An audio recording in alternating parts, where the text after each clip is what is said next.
I think that the engagement agenda is at the heart of us providing a coherent response to government and others about what the universities are about. It covers everything from research to teaching and learning to actually what our estates departments do in a way that shows that what we're trying to do is to maximise the economic and social benefits that universities provide.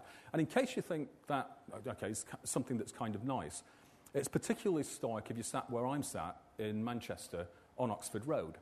There are two universities, Manchester University and MMU, and we've got 70,000 students, we've got 15,000 staff, and a joint turnover of £1 billion a year. Okay, that's just the kind of basic figures about the two institutions. On either side of Oxford Road, 3 wards that are not just the most poorly served in terms of economic and social benefit within the UK on indices of multiple deprivation, but actually in the whole of Western Europe. So for us, the issue is certainly doing things about communicating what our research is about, certainly communicating what education is about, but it's about actually making that case that the universities, which are blessed with all of this stuff, are actually making a difference to this. The traditional approach to my university, I think, to this kind of agenda would be to see ourselves as missionaries, in effect. Okay?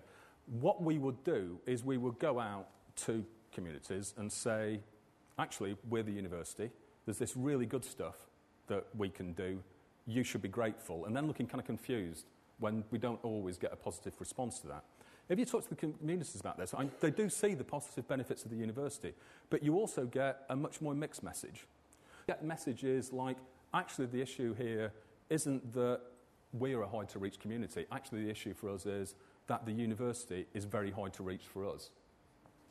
So I suppose what I'm saying is what happens when you rephrase the question? Okay, why should the public engage with the university? And that's just an interesting way around of trying to think about it. And I think that's at the heart of what we've done at MMU, is to try to change that question. Now what I'm going to try to do is to, in a very short space of time, actually say a little bit about what that might mean. The first thing I'd say about it is that it takes a while. And whilst this says you've got to map out your path, actually what that means is being very, very flexible and being very responsive. This is one of the things that we did. Okay, we organised the lab like a number of the Beacon projects have done. And basically what the lab was we got people in from outside to talk to the university, the kind of very senior management of the university. And some of the people we got to talk to us were other universities. We also, though, talked to other people, because both of these groups were very, very good at public engagement, but came at it from a very different perspective to the one that traditionally universities come at it from. The other thing that we did, this kind of be creative is a bit patronising, and I don't intend it to be. What it should be is that actually the Beacons gave us the opportunity to take risks, to go out to our research community and say, OK, we've got some fellowships on offer. Here's the deal with the fellowships. First of all, you don't write a huge paper. What we want is 250 words and a picture. OK? And we're going to decide who gets the fellowships on the basis of 250 words in the picture. And how good you are at community engagement. What does that mean is, first of all, you've got to have a partner who's got to be signed up to this.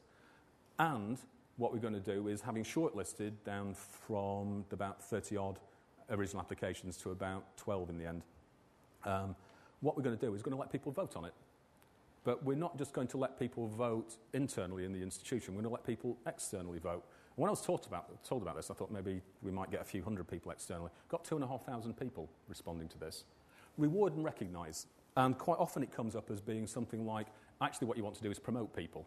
Okay, and what you want to do is to change your promotion criteria for professors and readers. I think you have to do that as well. Okay, if you're serious about this stuff at an institutional level, you've certainly got to do that. But actually what we find is, overwhelmingly, people aren't that fussed about the reward, certainly not that fussed about the monetary reward. The people who are going to engage in this and going to do this and going to be good at this are going to do it anyway, actually. But what they do appreciate is being valued. And leadership is vital. And by that, I don't mean the Vice-Chancellor, okay, or Deputy Vice-Chancellors or whatever.